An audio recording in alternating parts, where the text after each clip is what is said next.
Representative Moon, you have the audacity, I put that in air quotes, you have the audacity to proffer a constitutional amendment. You want to amend the Charter of Missouri to protect all children who have a right to pursue life, liberty, and the pursuit of happiness. Who would be opposed to that?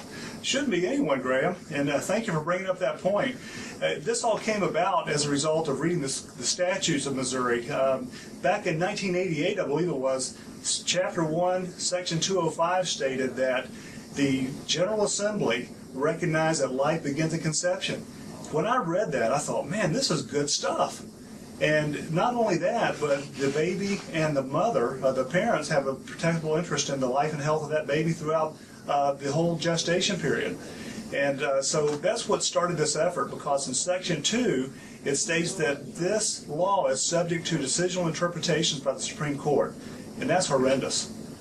And in talking about your amendment, I think one of the things you point out is that there is no such thing as a right to an abortion in your state, frankly, in any of the 49 other states as well. And that Roe versus Wade is a court decision. It is not a law. Right. That's right. And that's really the premise of this whole thing. I ask myself and others, what law was passed that gives the right to anyone to kill an unborn or preborn child? And there has been no law passed. You're exactly right. It's a Supreme Court decision.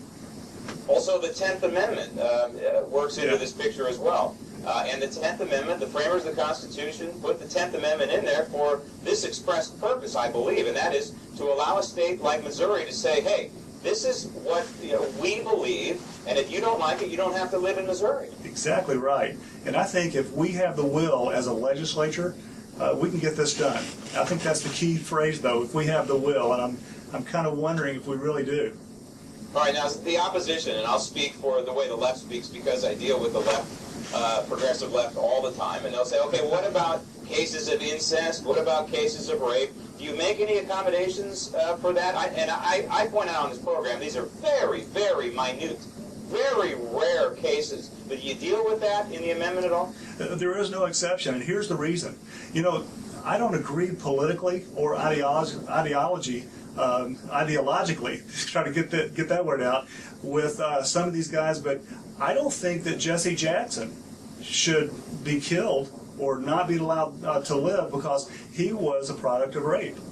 And there are many others who are in that category. And so I don't think we ought to punish the baby for the sins of the father.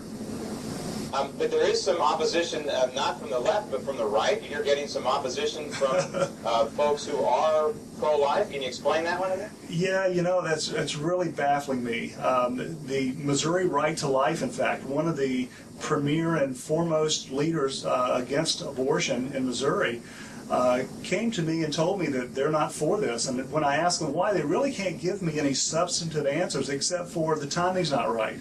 And I'm thinking, you know, we've had nearly 60 million babies killed. When is the time going to be right to protect them? And so they had an amendment drafted by their attorneys that would actually preserve the underlying statute. And so I told them I'd amend the bill, and they still said they wouldn't support the bill. It's baffling to me. When you talk about timing, you have a Republican in the White House. He has nominated a constitutional conservative.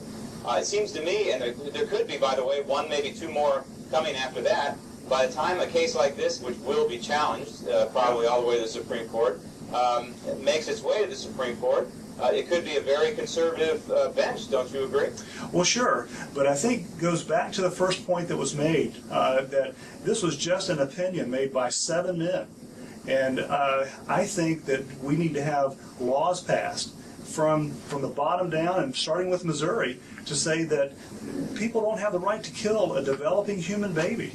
And so opinions shouldn't matter in this. We need laws that protect the kids. Is that your goal in this, to have it go to the Supreme Court as a substantial case, maybe a paradigm-changing case? You know, it's not necessarily my goal, but I think that's what's going to happen. I believe that first it'll be challenged in Missouri. If this measure is passed, there'll be folks who don't want it on the ballot. And so I believe it'll be challenged locally first, and ultimately it could escalate to the Supreme Court.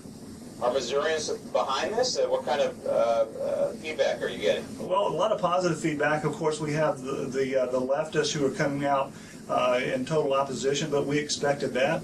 But I think that as we continue to mount our effort, we'll have a majority in favor of getting this passed.